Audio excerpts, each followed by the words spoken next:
And so today we are celebrating the final week of Advent and the final Sunday of our Advent series. All is calm, all is bright. Each week we have reaffirmed that Advent is a time of expectation and preparation.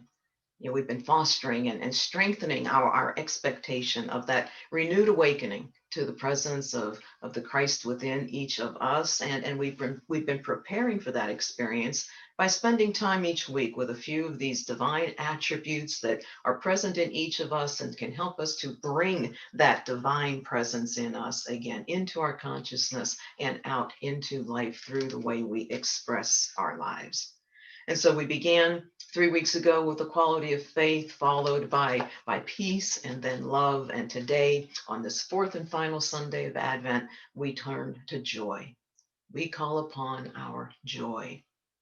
We're going to look at joy through a lens that's been provided by a few affirmations for joy that are found in this year's Advent booklet put out by Unity World Headquarters. The readings start from today through Wednesday. And the title of that book, in case you're looking for it online, is The Spirit of Christmas. So the first affirmation offers the words that I shared a bit earlier when we lit our candle for joy today.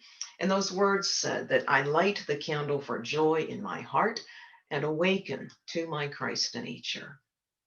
And these words immediately offer us a couple of spiritual truths for our consideration. First, they remind us that joy is in our hearts. Those words do not say that we are lighting a candle for joy, or I'm sorry, of joy. We are lighting the candle for joy. See, joy is not something that we have to wait for, or that we have to go looking and searching for somewhere outside of ourselves in order to find it and to have it, because it is a joy that is already present in our hearts and has always been. And then, secondly, that affirmation tells us that this very joy, when it is ignited within us, immediately awakens us to our Christ nature. That spiritual essence, that sacred core of who we are. And notice that it doesn't tell us that we will awaken, which really infers no definitive time whatsoever as to when that might happen, because affirmations don't work that way. Affirmations are always present tense statements of spiritual truth. And so the words say, I light my candle and I awaken right here, right now, in this moment. And I point out those two things to make one of the points that's offered in our Advent booklet about joy as we consider it this Christmas season. And that is that joy can come from or in unexpected places and from small packages. Unexpected places and small packages. And isn't that one way that we could really describe the Christmas story of Jesus's birth? We celebrate this birth today during a time of the year when days are getting shorter and darkness seems to, just be coming in all around us. And the story is told of this far off land in the most meager and unexpected of places that we were offered tidings of great joy, for unto us a child was born. The birth of this small little baby, this small little package of life, just as babies still do today, reminding us of the joy to be found in life. How awakening to our inner child can awaken us to that rebirth of the Christ nature that we seek. Something that can and does, happen all the time, not just on a Sunday of Advent, not just during the Christmas season, but at any time. So, what memories do you have this morning of those moments of joy that came to you that were unexpected, that were contained in small packages? When was it that you felt that spark of joy ignite in you, and remember how it impacted you and whatever was going on in your life at that time? It could be as simple as getting an unexpected Christmas card in the mail, and opening it up and finding a gift card in there to your favorite restaurant or cafe or store. And it could also be something that reawakens you to your life in very profound ways. A Christmas experience in 1983 did that for me and for my family. At that time, I had been married for all of 6 months. I was living in a brand new and very different city than I had been accustomed to all my life. I was also 3 months pregnant with my first child, and both my then husband and I were homesick. We were homesick for our families. We were homesick for our hometown of Pittsburgh, Pennsylvania. But we didn't have the money. We weren't able to afford airfare. And so we made the decision to drive from where we were at that time in Houston, Texas. We were going to drive back home for Christmas to spend the holidays and the new year with our families. And we were only about 4, maybe 5 hours away from arriving in Pittsburgh when we were in a very serious accident. A semi truck hit us in such a way that he spun us in front of him, perpendicular, and just continued to broadside us over and over and over again for about a mile before we all came to rest. And it's far too long of a story with too many details to share this morning, but to just offer a few comments for context. First of all, we were not physically hurt, save for a couple of bruises on my husband's knees. And this was so even though a paramedic who just happened to be in front of us and witnessed everything in his rearview mirror told us when he came back to offer help that he had not expected to find anybody alive in the car. And then lastly, my car was indeed totaled, and just about everything we had with us in that car was damaged to some degree. But with a lot of help from the police and a very kind, very compassionate hotel manager and owner in Ohio, along with my mom and dad in Pittsburgh, we made our way back. We got back the following day, which was Christmas Eve. So Christmas Day, the tradition in my family had always been that the entire family, about 30, 35 of us, would all gather at my maternal grandparents' home for this wonderful meal and also then to exchange all of our gifts with each other.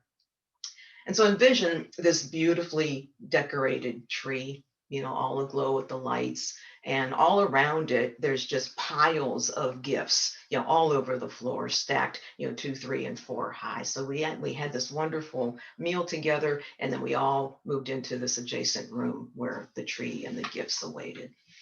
And what my family saw, and it just seemed to happen all at once, was that scattered among those gifts were some that looked like they had been through a tornado. There was gift paper that was, gift wrap torn in different places, bows that could no longer be called bows. There were many visual definitions of the word mangled. And one of my aunts looked at my husband and me and just gently asked, "Are those yours?" And we just nodded. And we noticed that a lot of people were starting to fight back tears or just literally, dabbing at their eyes as what had to that point been just a story was now becoming very real for everyone. But then in an instant, in the amount of time, the same amount of time that it takes a wick on a candle to ignite into this beautiful flame of brightness, we all just began to burst out in laughter. There was sheer and unadulterated joy starting to just fill that room. And it was coming from a place of realizing how very close our family had come to experiencing the loss of loved ones, including one who was not even yet born.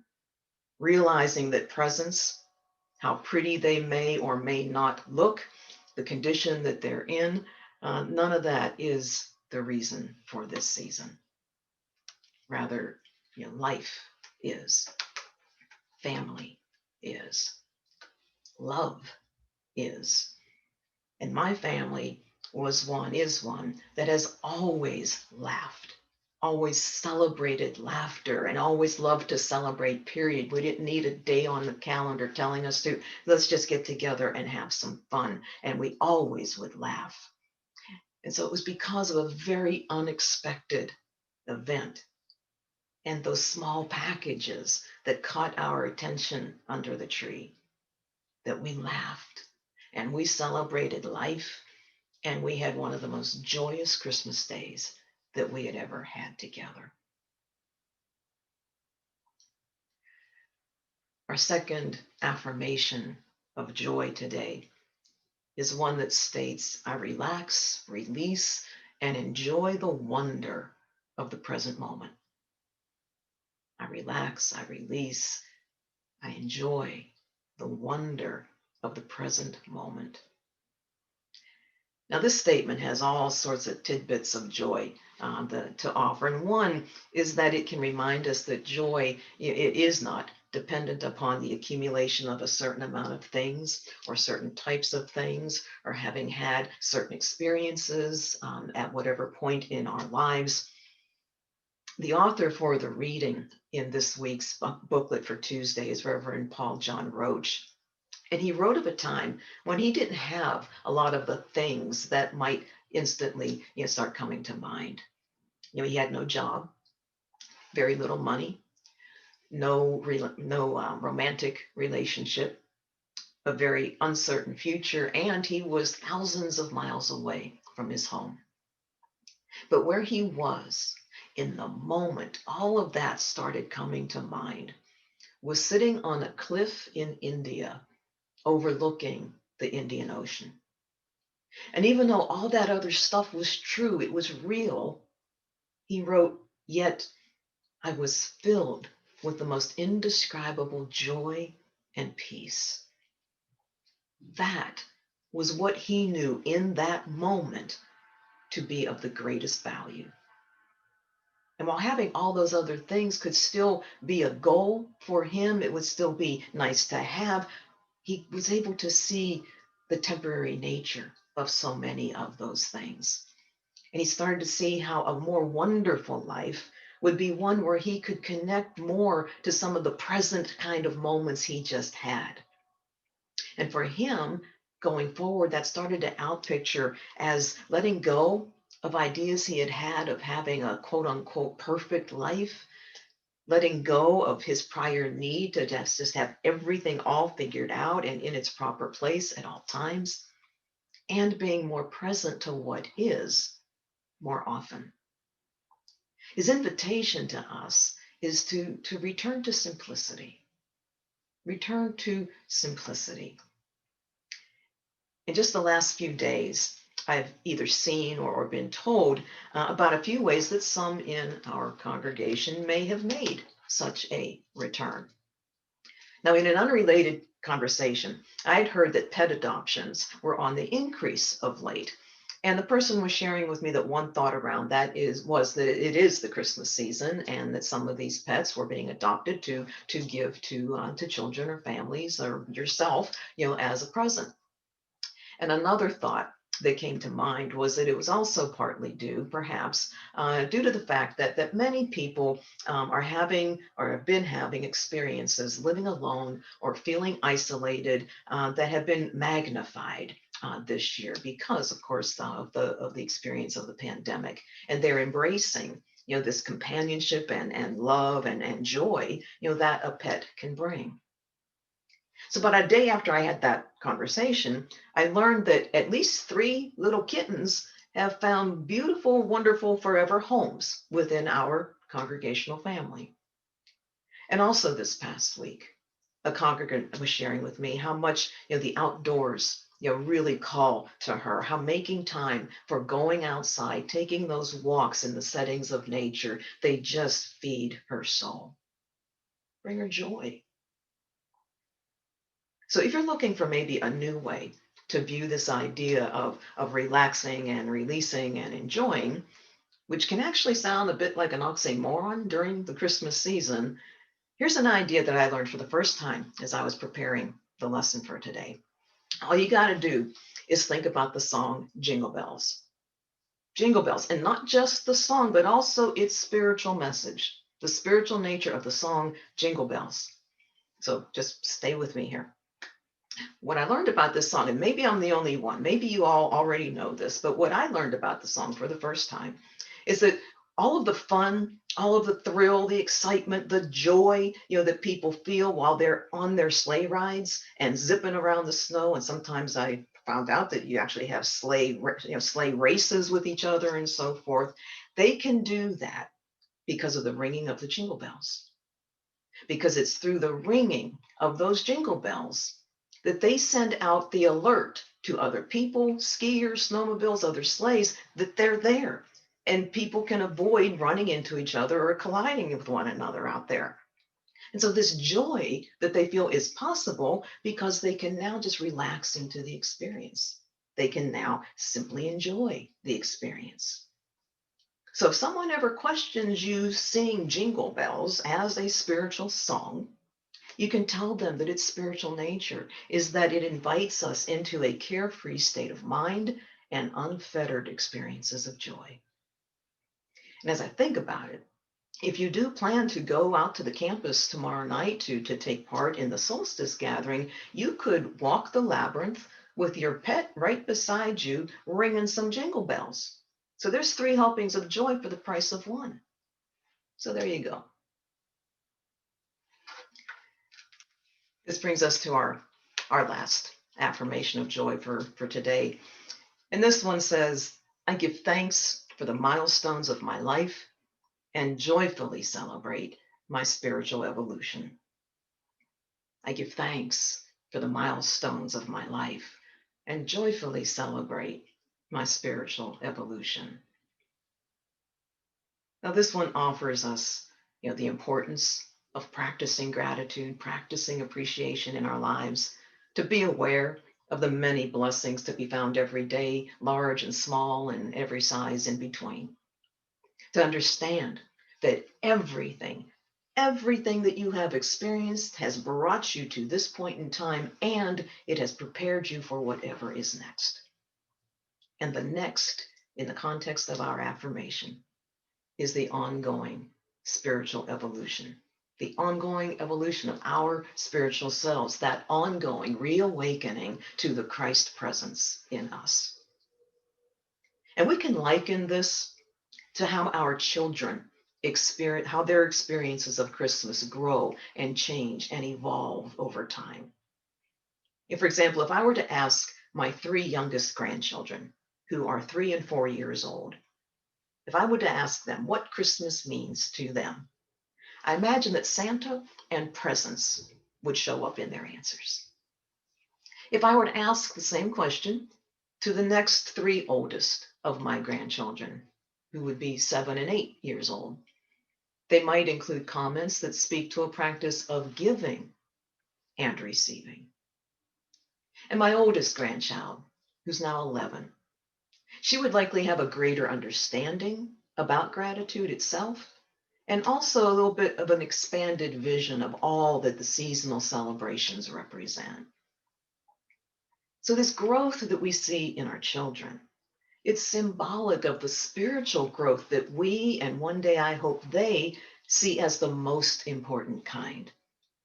Because if we stay awake to everything that we've been talking about throughout this Advent season, then by this time next year, our respective meanings of Christmas will have grown. Our understanding of ourselves, our understanding of our relationship with Spirit will have evolved. Those words, the Christ presence in us, will have taken deeper root within us.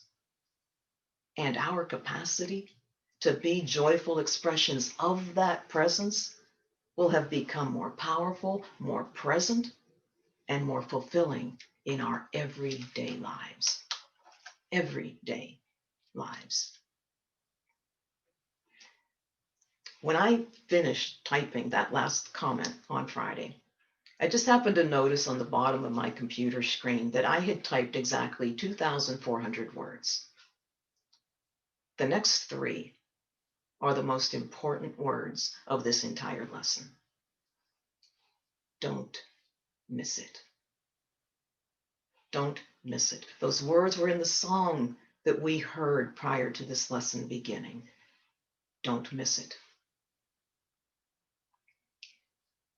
When I was growing up, And I would go to Christmas Eve or Christmas morning mass with my mom and dad and my sister.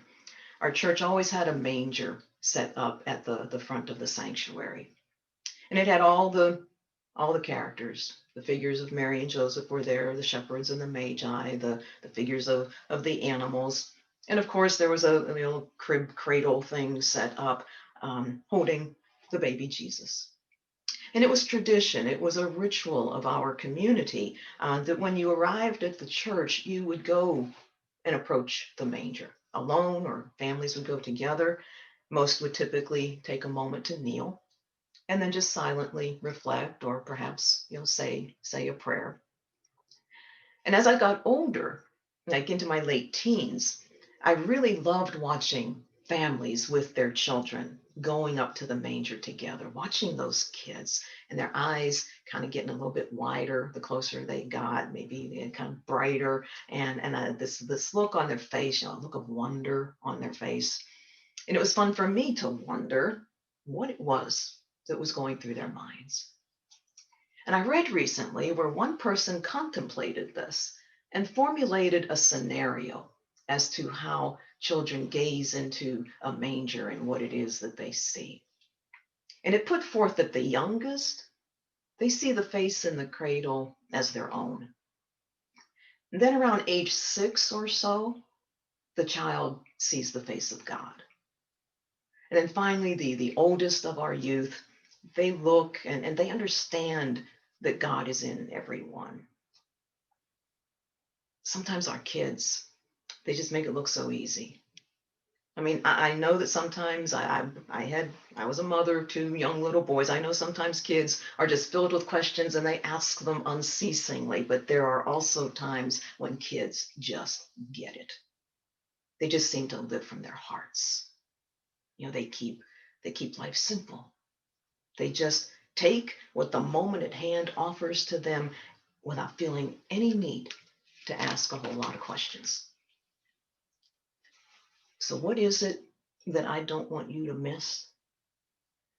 I don't want you to miss the heart of Christmas.